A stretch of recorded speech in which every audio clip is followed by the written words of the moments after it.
En el estado de Sao Paulo, ahí en la cárcel de Carandiru, hubo una rebelión de los internos del pabellón 9 de la cárcel que culminó en una terrible masacre.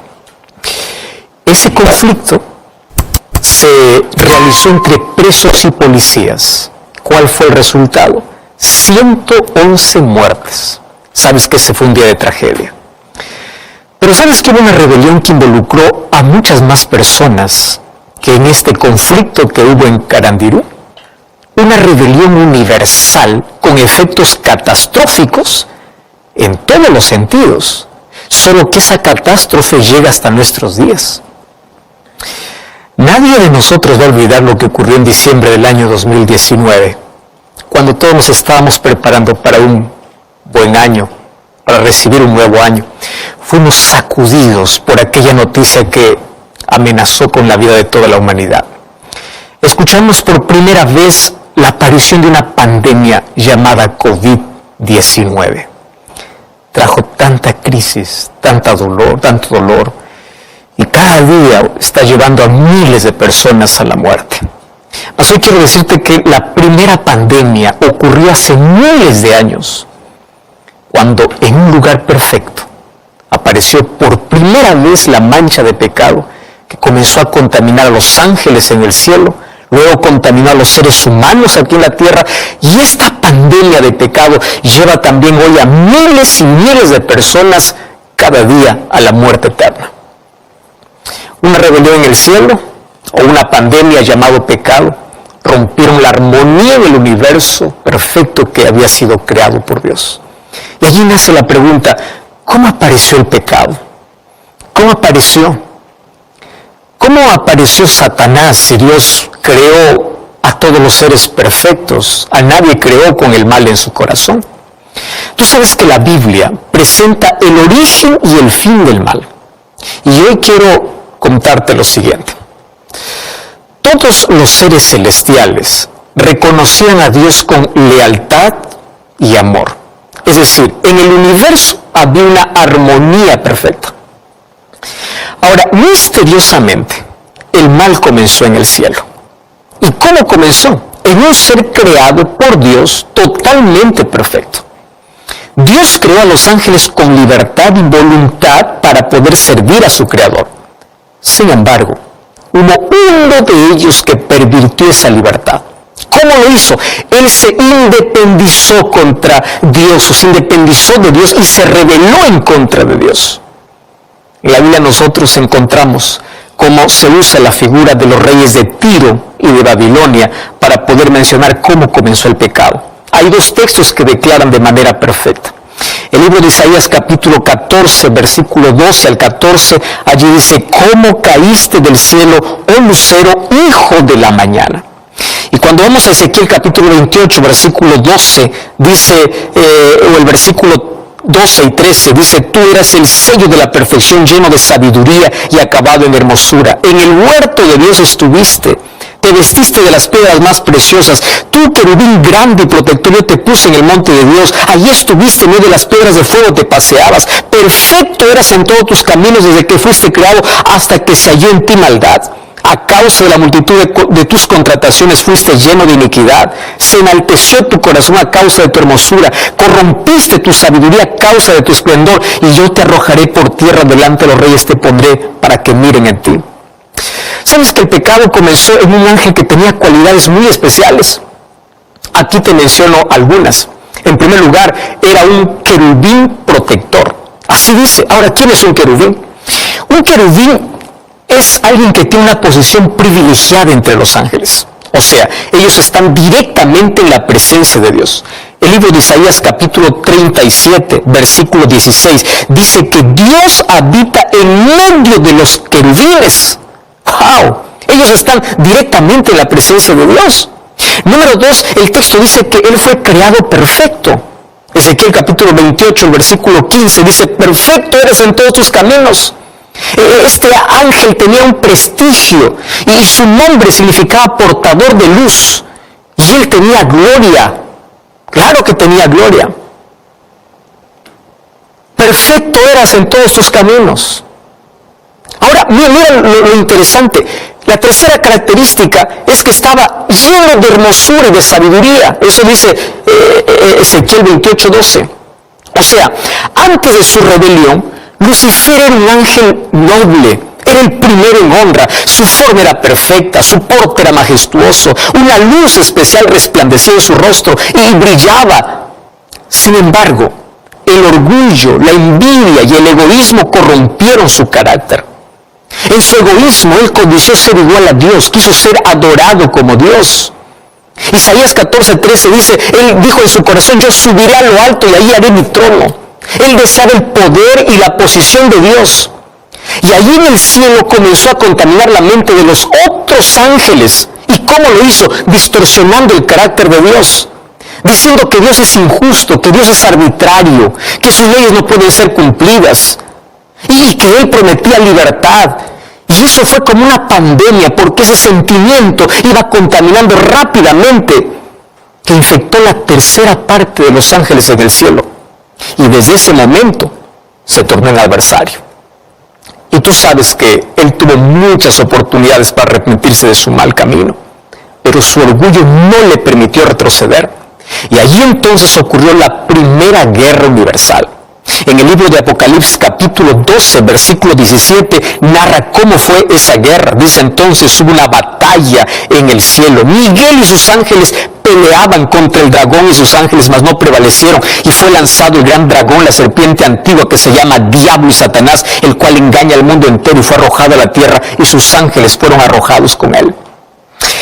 Hay una pregunta que muchas personas se hacen.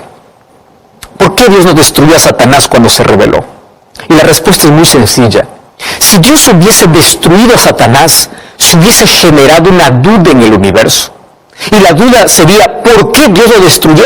¿Acaso Satanás tenía razón y Dios quiso silenciar?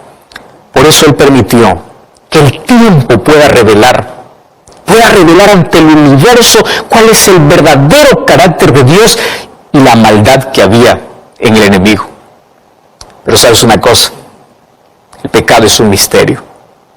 ¿Cómo es que se contamina un corazón perfecto? Sin embargo, nosotros sabemos que Dios creó seres libres y seres inteligentes para que ellos voluntariamente puedan servirle por amor. Mas uno de ellos eligió rebelarse. Dios también creó a Adán y Eva en la tierra. Y Dios, cuando creó a Adán y Eva, no los creó como robots programados para obedecer. Los creó como seres libres e inteligentes, igual que los ángeles. Pero entonces viene la pregunta, ¿cómo puedes probar que eres libre? Cuando la libertad es puesta a prueba. Por eso es que ellos tenían que pasar una pequeña prueba. En el libro de Génesis capítulo 2, versículos 16 y 17, dice que Dios colocó allí en medio del huerto un árbol que le dijo, ustedes no podrán acercarse ni comer de este fruto. Ahora, ¿por qué digo que es una pequeña prueba? Porque hubiese sido difícil si Dios hubiese dicho así, solo del fruto de un árbol podrán comer y de todo lo demás está prohibido.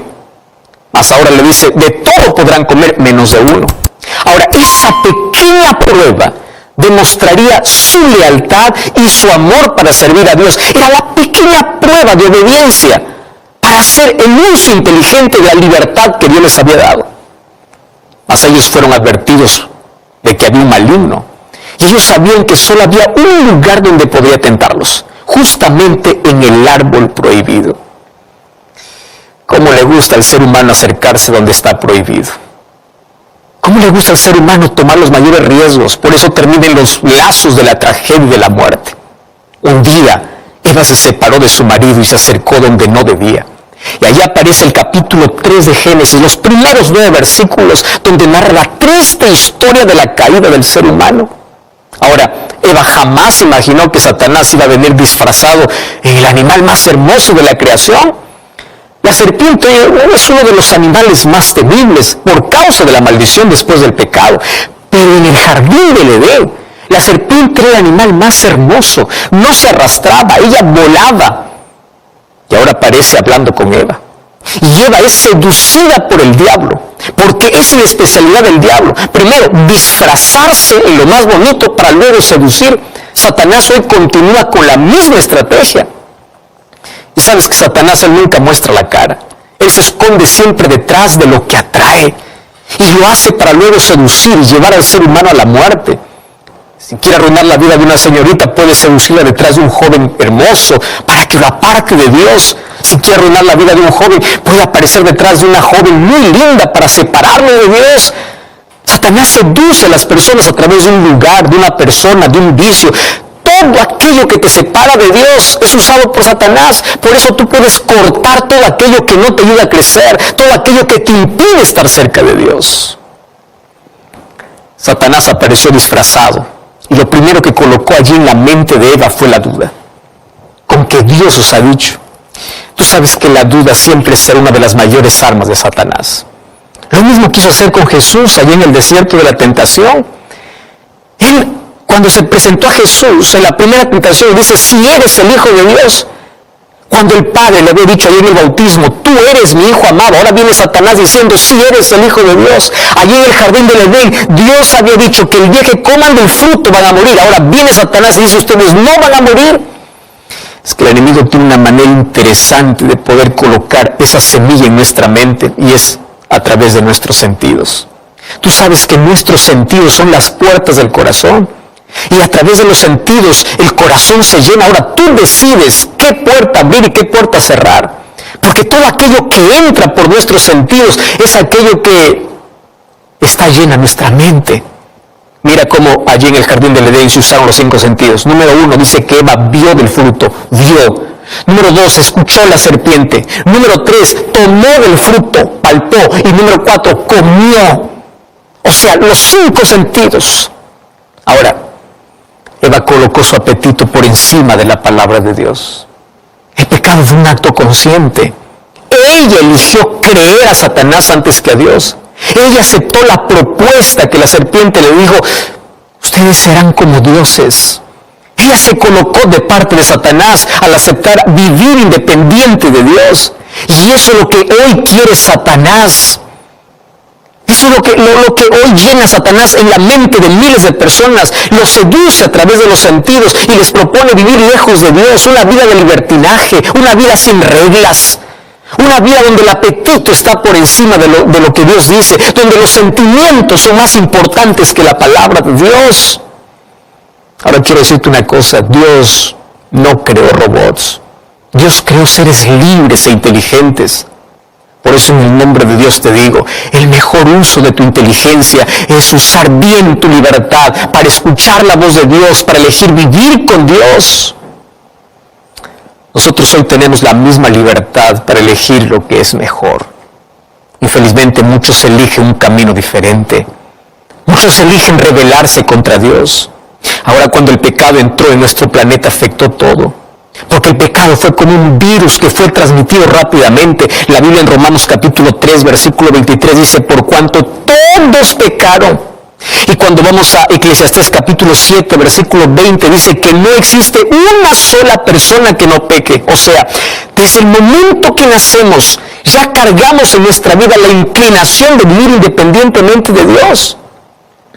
Los seres humanos ya venimos a este mundo con el egoísmo enraizado en nuestro corazón.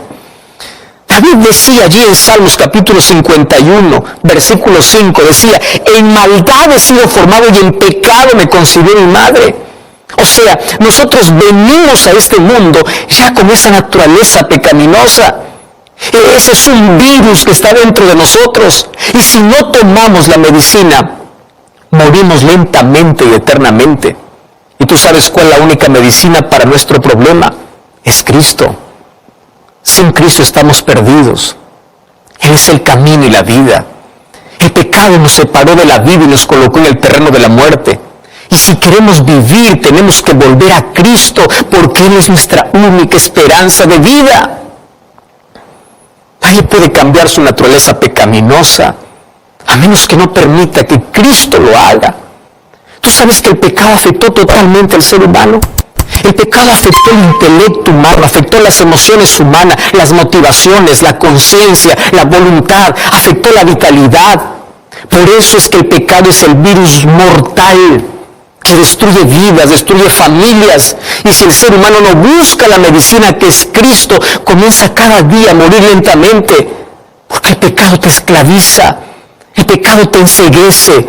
El pecado te hace creer que tú eres libre para hacer lo que quieres, pero tú no sabes que eres esclavo. El pecado te roba la sonrisa. El pecado te acaba con los sueños, te acaba la vida, te deja un vacío. Y Satanás te hace creer que te estás divirtiendo cuando en realidad te estás autodestruyendo. Por eso quien rechaza la salvación vive en constante autodestrucción. Satanás hoy no ha cambiado de estrategia. Tú sabes que hoy Satanás continúa disfrazándose detrás de lo más bonito para separar al ser humano de Dios. Cuando te separas de Dios, tú te separas de la vida. Y allí comienzas a morir. Cuando te separas de Dios, tu vida se coloca bajo el dominio de Satanás. Entonces tus deseos y tus impulsos se colocan en armonía con los de Satanás. Apocalipsis capítulo 12, versículo 12 dice que el diablo ha descendido con grande ira, sabiendo que le falta poco tiempo. Y el apóstol Pedro en primera de Pedro capítulo 5, versículo 8 dice que el diablo anda como león rugiente buscando a quien devorar. Tú sabes que Satanás es astuto para seducir, para colocar trampas, incluso para hacer falsos milagros, para separarte de la verdad. Y si él no consigue hacer con todo eso, entonces te amenaza, te coloca dolor, sufrimiento, tragedia, enfermedad, para que tú culpes a Dios. Y allí coloca la duda en tu corazón para que pienses que Dios te abandonó y que no vale la pena seguir sirviendo a Dios. Por eso es que el diablo celebra cuando en tu mente consigue hacerte creer que Dios se olvidó de ti, que Dios es el culpable de todas las tragedias que te pasan en la vida. Sin embargo, así como Job, podemos ser fieles a Dios en la adversidad. Tenemos un refugio donde correr. Satanás jamás podrá devorar a alguien que se aferra a Dios, aun cuando la noche sea oscura en tu vida. Porque para que Satanás te pueda devorar, primero te tiene que alejar de Dios. Mientras el ser humano se aproxime cada vez más a Dios, Satanás no podrá hacerte nada. Por eso el libro de Santiago, capítulo 4, versículo 7 dice: someteos pues a Dios, resistid al diablo y él huirá de vosotros. Sabes que cada día tú tienes dos caminos: ir a Dios o huir de Dios, tener esperanza o seguir la desesperación, amar la luz o aceptar la oscuridad. El libro de Juan capítulo 3 versículo 19 es un texto muy triste, y allí dice que la condenación de los hombres estaba en que la luz vino a este mundo, pero los hombres amaron más las tinieblas que la luz. Cada día tú eliges vivir o morir. Por eso Deuteronomio capítulo 30 versículo 19 y 20 dice: hoy he puesto delante de ti la vida y la muerte, elige la vida. Esa es la mayor invitación de Dios para ti. Deja el camino de la muerte. Mas Dios solo puede invitarte. Él no puede obligarte, porque Él te dio libertad para elegir. Rosa, José, María, elige la vida. Cristo es la vida. La vida está llena de elecciones. Una elección equivocada trajo dolor y muerte. El ser humano estaba condenado a morir. Sin embargo, Dios tenía un plan. Porque al crear a Adán y Eva como seres libres, había la probabilidad de que elijan la muerte en lugar de la vida. Por eso, antes de crearlo, Dios elaboró un plan. Antes de que Dios diga haya luz, en la eternidad se dijo haya cruz. Y el rescate será la sangre de Jesús. Jesús tomaría nuestro lugar. El mayor rescate pagado alguna vez en el universo fue el rescate de Dios por el ser humano. Él se colocó la corona de espinas que nos pertenecía para darnos una corona de gloria. Él tomó nuestro lugar para darnos un lugar en el cielo. Él murió en nuestro lugar para que tengamos esperanza de vida eterna. Por eso el apóstol Pedro, 1 Pedro 1:18, dice que fuimos rescatados no con oro ni con plata, sino con la preciosa sangre de Cristo, ya destinado desde antes de la fundación del mundo. El camino está diseñado, la puerta está abierta, la deuda está pagada. Sin embargo, todo ese sacrificio no tiene valor a menos que tú aceptes a Jesús. Querido, la salvación no tiene que ver con lo que somos y ofrecemos a Dios. Tiene que ver con lo que Dios es y con lo que nos ofrece. Si fuiste demasiado lejos con tu rebelión, Dios fue demasiado lejos con la solución. Si nuestro pecado es enorme, su gracia es más grande. Tú no puedes subestimar la fuerza del pecado, pero jamás subestimes el poder de la gracia. Todo lo que tienes que hacer es aceptar su gracia. Esa gracia que salva, es la gracia que transforma tu vida y te coloca en armonía con su voluntad, con su palabra y con su ley. Por eso no rechaces la medicina, porque el problema no está en la herida, sino en que tú rechaces la medicina, y la medicina es Cristo. Tú sabes que hay tres cosas que Dios no conoce. Número uno, Dios no conoce un pecado que Él no odie, porque Él sabe que el pecado destruye a sus hijos. Dios no conoce un pecador que Él no ame. Nada de lo que tú hagas va a impedir que Dios te ame. Número 3, Dios no conoce un pecado que Él no perdone. Tú sabes que el pecado imperdonable es cuando tú ya no quieres perdón. Es cuando tu corazón perdió la sensibilidad y prefieres voluntariamente vivir en pecado. Pero mientras reconozcas que eres un pecador y necesitas de un Salvador, siempre habrá perdón para ti. Pero también la Biblia dice que no conoce un mejor tiempo que ahora para aceptar a Jesús como Salvador. Sabes que el cielo estará lleno de grandes pecadores arrepentidos y transformados por la gracia y el poder de Dios. Y tú sabes que el lago de fuego estará lleno de pequeños pecadores que no cometieron graves pecados, pero que siempre rechazaron la gracia de Jesús y confiaron en sus obras. Hoy los brazos de Jesús se abren para recibirte, pero de nada sirven sus brazos abiertos cuando tu corazón está cerrado. Tú sabes que un día el pecado será eliminado, y serán eliminados también todos aquellos que se aferraron al pecado en lugar de aferrarse a Cristo. Elige bien. No tome la elección de Lucifer y la elección de Adán y Eva. Elige a Cristo. Aférrate a Cristo, eres la vida. Vamos a orar. Querido Dios, perdona nuestros pecados y reconocemos que al ser pecadores necesitamos de un Salvador que es Jesucristo. Danos tu paz, coloca la esperanza de vida eterna en nuestro corazón. Hoy queremos ser aceptados y abrazados por ti. En el nombre de Jesús. Amén. Yo te invito a buscar una iglesia adventista del séptimo día. Allí te espero para seguir aprendiendo las verdades bíblicas. Y recuerda que la verdad te da libertad y te prepara para la eternidad.